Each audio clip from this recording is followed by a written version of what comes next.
Welcome to the WECA booth. These caught my eye today because I think this is a new innovation in the bakery industry that no one has seen quite yet. I know it looks terrible, but there is actually a story behind that. Welcome, Helmut, and welcome, Ulrika. Sorry, I'm so not good at pronouncing names. But these are great bakery technologies with interesting ideas, and I want you guys to hear about it.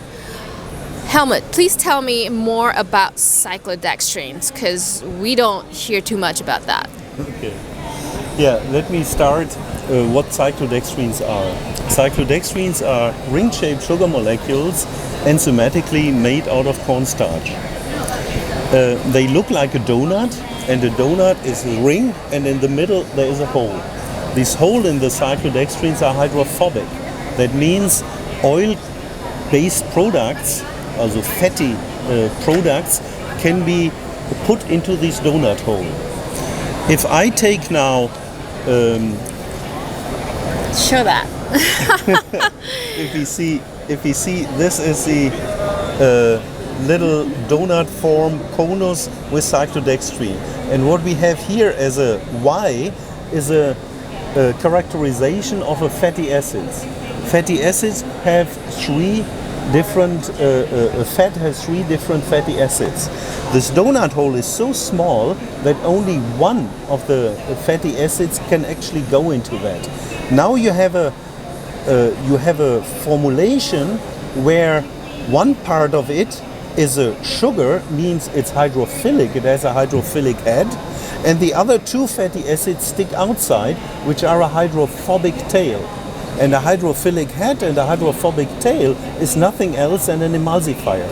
Therefore, right. So you have turned a carbohydrate into an emulsifier. In situ, just by mixing oil, water, and that's amazing. And alpha-dextrin. Right. Now, what you can do with these emulsifiers now, they are creating oil and water emulsions.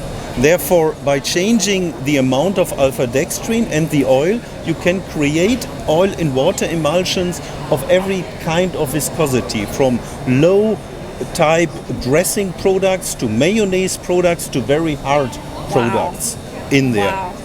If you now take these oil and water emulsions and add some sugar to it, now we are here and have our icing formulations. But as you see, they are totally different than normal icings. Normal icing get the stability from saturated fats, because these are hard fats. Yeah. And this, as I have explained before, only contain liquid oils. Therefore, this liquid oil. That's amazing. I have never seen anything like that.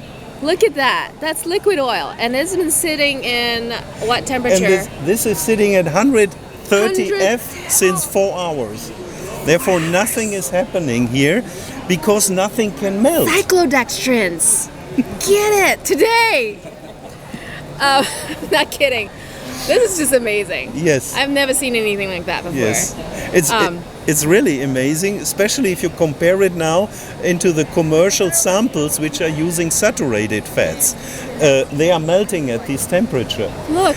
Now, look at the saturated fat. How much it lost its shape and form. It didn't hold up at all. So, yeah. It's an amazing new product. It's amazing. Yes. How easy is it to use this product? Do you have to mix it in oil first or water first, or create a blend? Or you take the water and the dextrin, put oil in it, and just mix it, and then you have already your product. Then you add your sugar and you add your powdered sugar, depending what kind of texture you want, and you are very flexible with this. So you also told me that there's another function to this. Would be some kind of like an egg replacement? Or? Yes. The product, like Helmut mentioned, has on the one side this very nice emulsifying in situ functionality, and in addition it has also the functionality that enables to stabilize foams, and that's exactly the functionality of an egg divided in egg white and egg yolk. In a bakery product, you on the one side have the egg white, which enables a foam and therefore a pore structure of a final baked good, but also the egg white has an emulsifying factor inside the final baked good, and therefore cyclodextrin can work or enable to replace total or partial egg in fine bakery ware. So we did a lot of work to see that you have on 3 functionalities. You have the whipping, the aeration, the emulsifying, and the stabilizing of the pore structure. And like the bakers know that there's a big variety of products of chemical leaven, but yeast leavened products, which has different batter and doughs, and a big variety of batter densities have product like pound cakes, muffins, but also for high volume product like sponges or layer cakes. And you can replace this egg out of the recipe by a system with the cyclodextrin technology. And for the bakery industry, there are big demands. On the one side, they have big problems with price deviations for the egg prices, but also they have a high demand. Always looking for egg replacement solutions, right? They need a stability in their price calculation for their production. But a second item for the production is that egg or liquid egg is a really risky factor in the factory, because they have to do a lot to control their hygiene concepts. And with cyclodextrin, which is a pure carbohydrate, like Helmut mentions, you have a free-flowing white powder, a polysaccharide based on six glucose molecules, and it is not hygroscopic. It has no microbiological risk, and that enables the bakery industry to be on the safe side to fulfill their demand or their task to give the consumer a really final, safe baked good. And last but not least, we have done a lot of trials also that we achieve the same functional properties within the production, because in the bakery industry the most processes are fully industrialized. That means you have no hands on. You usually have machines transporting the dough or the batter, so the viscosity, the density, the flowability, rheological parameters of this must be the same like with egg. But finally, and that's the most important part, the consumer expects a specific taste sensorial profile. They want to have a fine pore structure, they want to have a nice bite. That's true. And resiliency, that it's really a nice elasticity of the baked good. And the product fulfill all these parameters. We really achieve the systems to the same profile. Right, great. Now, besides cyclodextrins, you have also another innovation that I feel the baking industry should learn about, and that's in the form of l-cysteine. Yes. L-cysteine has been on the chopping block for the last couple of years. People, have this fear of l-cysteine. Why do you want to do this? L-cysteine is used in the baking industry quite a while as a dough conditioner. You can lower the viscosity of doughs by using cysteine. The problem we see with L-cysteine is that the production process. Normally L-cysteine is extracted in a very chemical process, not environmentally very friendly, out of human hair or feathers and pig bristles in an environmentally not very friendly process. Basically, you start up with dissoluting everything in hydrochloric acid.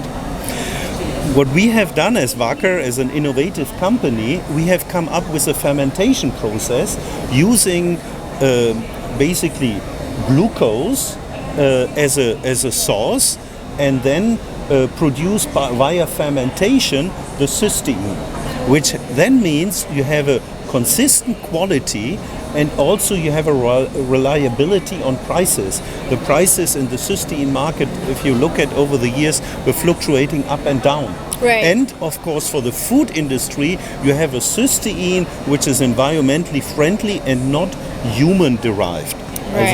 And our cysteine is halal, is kosher, non-human derived, and made by fermentation. Amazing.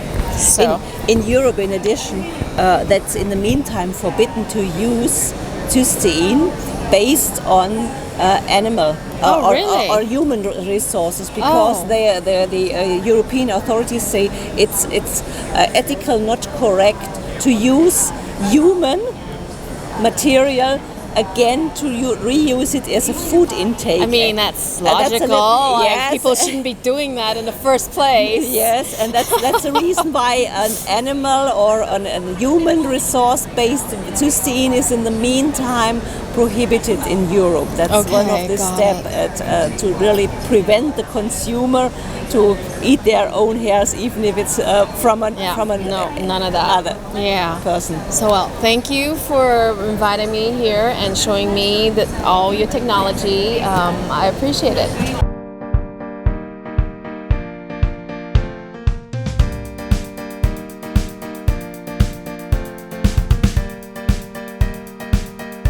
Welcome to the Inner Fiber booth, where we will talk about gluten-free, GMO-free fibers that are available from Inner Fiber. And this is Wittek. Yes, that's Say me. hi, Wittek. Hello, how are you? Now you have an interesting new fiber called sugarcane fiber. Yes, That's interesting. Tell me more about that. Actually, this is a very interesting product. It offers very good functionality and fantastic label look. So What does it look like on the label? Sugarcane fiber, but apparently the consumers love to see that on the label. When we searched the Mintel database, we realized that it's top fiber among the new launches this year. So it's by far much more popular than any other fiber. So tell me, so does it then have its own sweetness? Actually not. It's interesting. It's tasteless. Okay, so no calories. No calories here, Oh, wow. according to American regulations. In Europe it's different. But anyway, we've developed a very American recipe with our sugarcane fiber.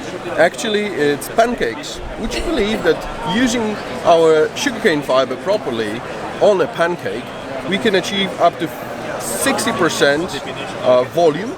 So the pancake would be softer and would look much better, like pancake on healthy steroids. Wow. So I think it's quite amazing. Okay. I'm sorry I cannot show you the pancakes here, but Maybe tomorrow you can cook some for me. I'm just kidding. we can try. We can try. How about the flex fiber? Yes, this is a new development for us. The flaxseed fiber, it's 35% fiber, 35% protein. Wow, protein. Yes. So you're adding fiber and protein. Exactly, and it's a functional product. I mean, it binds water very nicely, and it has very good emulsifying properties. So we see very good applications both in meat products and in bakery as well. And well, everyone will appreciate both the fiber and the proteins. So Right. it's really fantastic. Great. So if you need to learn more about Inner Fiber's range of fiber, come to booth number 507. at IFT. All right. Thank you.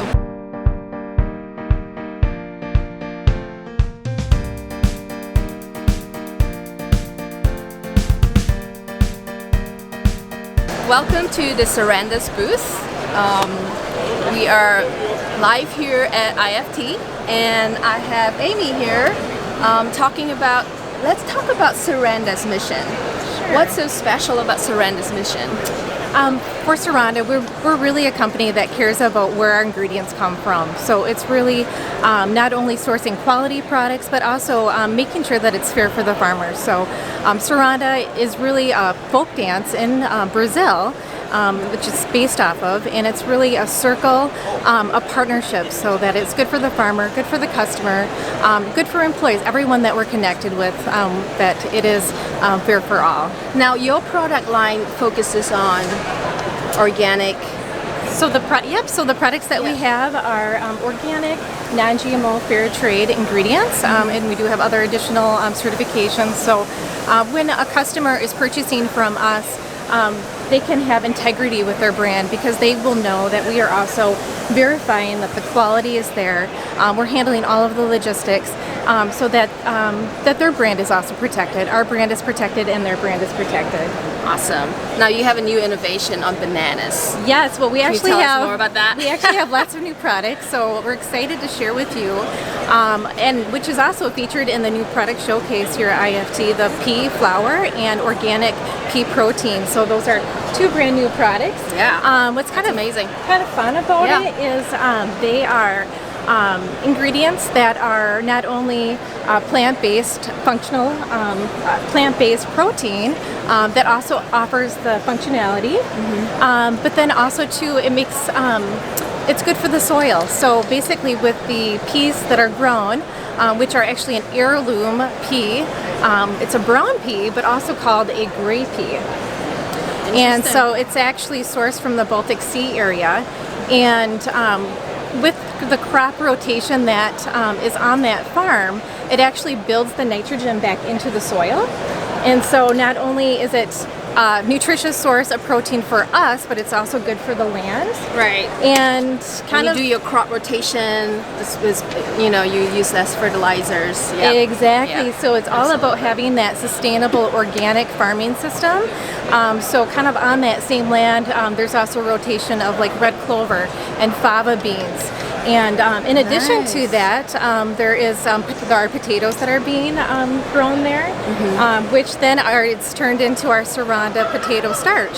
So it's really kind of also to building in all of those additional crops for the farmer to have that sustainable income and just kind of an outlet for all of those crops. Amazing. Now, I was talking about the banana. Oh, yes. Yep. Tell them about the banana. So we do have a couple other functional flours that are gluten-free. We've got the green banana flour, but then we also have a cassava flour. So those are both also two newer products for us. The green banana flour is exciting because really bananas are at the top of the list for food waste. Oh, yeah. And so, customers, consumers are wanting bananas that are perfect with no blemishes. They're wanting, that perfectly ripe banana. And so, with processing some of these blemished green bananas into flour, it actually helps reduce that food waste. Yep. But then That's a story there for you guys. If you use that ingredients, if you use green banana flour as an ingredient, it's a great story. yes, Yeah. But then also too, it's an ingredient that does provide some nutrition. So it does have the fiber. Then it also has the potassium that we need in our product development. Yeah, next time you guys are making a breakfast muffin, don't forget banana flour. It's gluten-free too, by the way. Yes. Right. Tell us a little bit more about your oil and emulsifier portfolio. Lecithin, right? Yes. And actually, I'm going to pull Alton in to kind of talk a little bit about that kind of category. Hi, Alton. Greetings, Nice greetings. to meet you. Yeah. So, lecithins you're wondering about? Yeah.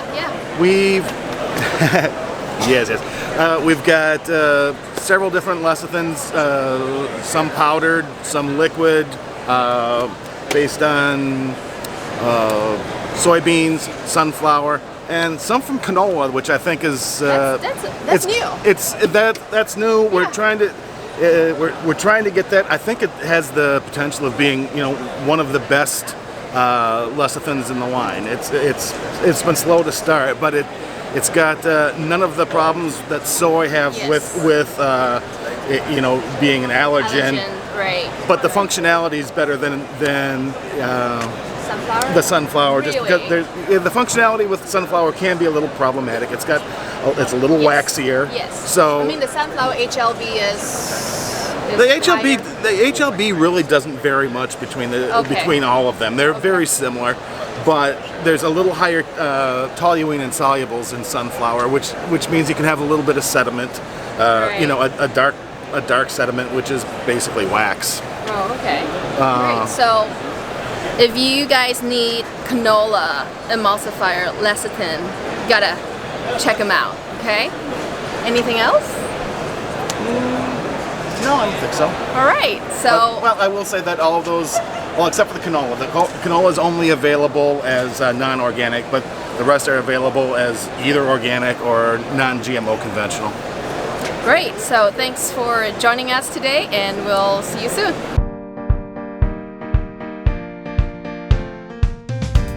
Hello. Welcome to the Grain Millers booth. We have Robert Serrano today, the fiber expert. I'm going to ask him a few more questions. Please come in. Yes. What does Grain Miller have that's new? Grain Millers. Grain Millers obviously has been pioneering the natural oat fibers in both in the United States and in Europe. And what we are featuring now is we're taking the rest of the tissues of the oat and we are actually combining them in a very strategic way to get some functionality out of each of the tissues. In this regard, we have been able to develop a product by the name of oat hydrocolloid. And this particular fiber finds itself with multiple uses, starting with replacing gums, gums such as guar gum in bakery products for the purposes of improving rollability on tortillas, also giving more shelf life to bread crumb. The other thing that we are pioneering with this oat hydrocolloid is in the area of meats. And what that is doing is actually in the area of brine injection, where we're finding that our fibers are able to reduce the purge both in the raw form of the meat, in the case, for example, of chicken breast, as well during the cook. We are reducing a lot of the purge. This obviously is very attractive to the meat industry simply because of the clean ingredients, replacing such things as carrageenan and some of the phosphates. So that's... You're saying that the oat hydrocolloid is a replacement for other kind of hydrocolloids? Exactly. Can you use that in a gluten-free system?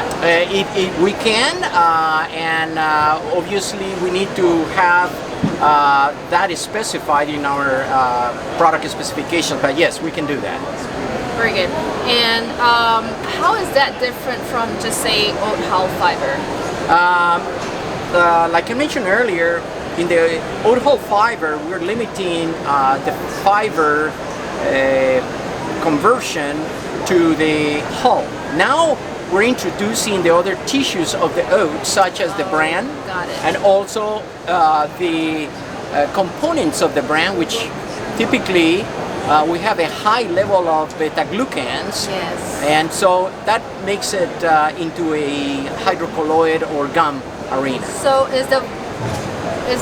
are the beta-glucans part of the hydrocolloid? Yes, they are very integral part of it, yes. Wow, so that's amazing because beta-glucans have shown to reduce cholesterol, right?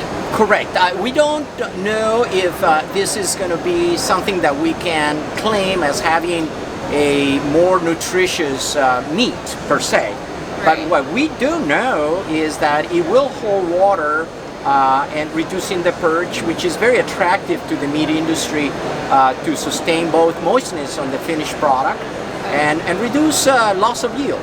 So say if I want to make like a nutritious power bar, how is that gonna affect the nutritional claim in any way?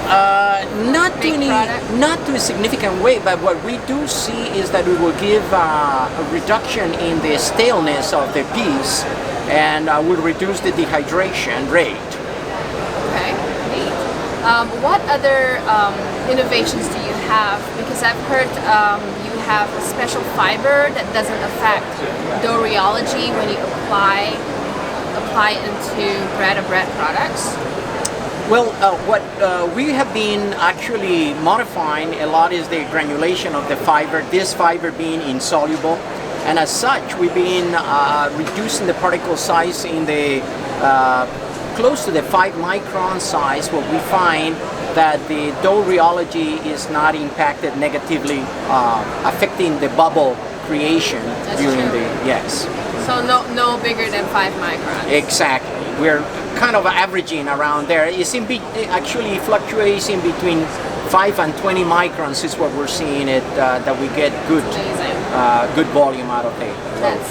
That's amazing. And bakers just claim oat fiber as correct, and it would be insoluble in this particular case. And what do we have here? That is one of the insoluble fibers. It is the BCS 30, and what BCS stands for is for it would be bakery, cereal, and a snack. And that's where the BCS acronym comes from. Very cool. And it's interesting because you also have wheat, barley, rye, triticale fibers. Actually, not fibers per se, but we do have all of those flours. Flours, okay. And kibble grains. Yes. Cool. Well, thank you for sharing all that with me today. No, my pleasure.